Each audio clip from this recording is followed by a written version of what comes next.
Fabrice, Ouais. je suis vraiment complètement paumé là. Ouais, c'est normal, on est au milieu un peu de nulle part. On va regarder ensemble comment se repérer. C'est parti. Lorsque vous n'avez pas de GPS, lorsque vous n'avez plus de batterie, il faut trouver une autre solution. Et cette autre solution, c'est une solution qui est utilisée par les marins, c'est la prise d'azimut.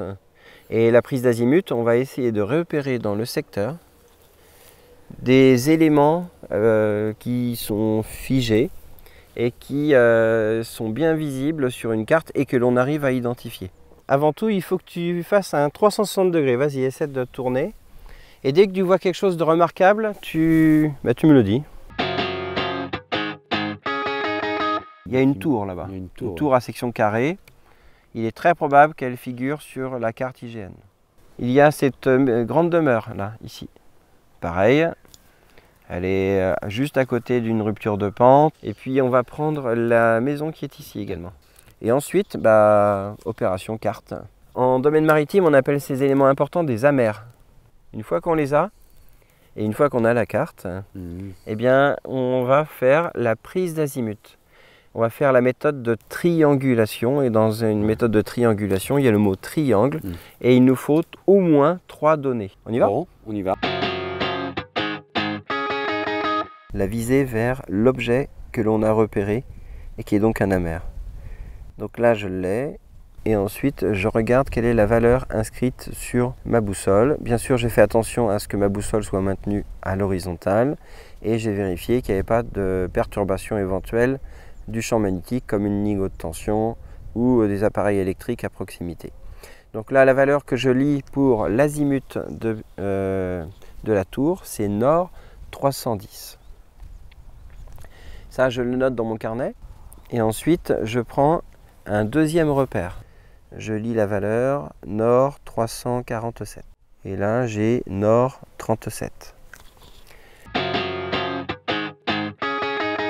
Ces 3 données, alors qu'est-ce que j'en fais ensuite? Eh bien, je vais les replacer sur une carte IGN. Et ces 3 droites, comme elles ne sont pas parallèles, elles vont se recouper. Et en fait, je serai positionné où? Sur la zone d'intersection de ces 3 droites.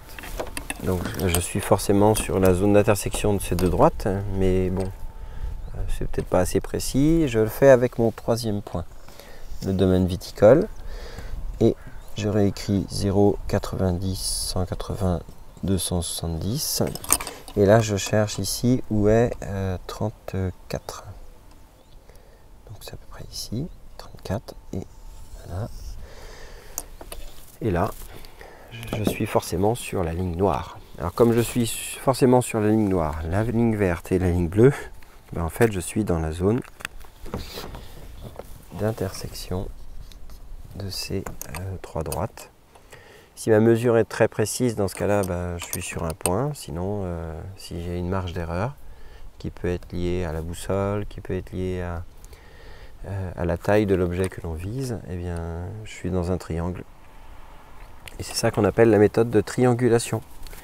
Donc c'est une méthode qui a tendance à être un peu oubliée, parce que maintenant il y a les GPS, mais c'est intéressant de l'utiliser pour remédier en cas de problème de GPS. Il faut avoir un sens critique vis-à-vis des téléphones, des applications, mais il faut aussi un sens critique vis-à-vis des cartes IGN.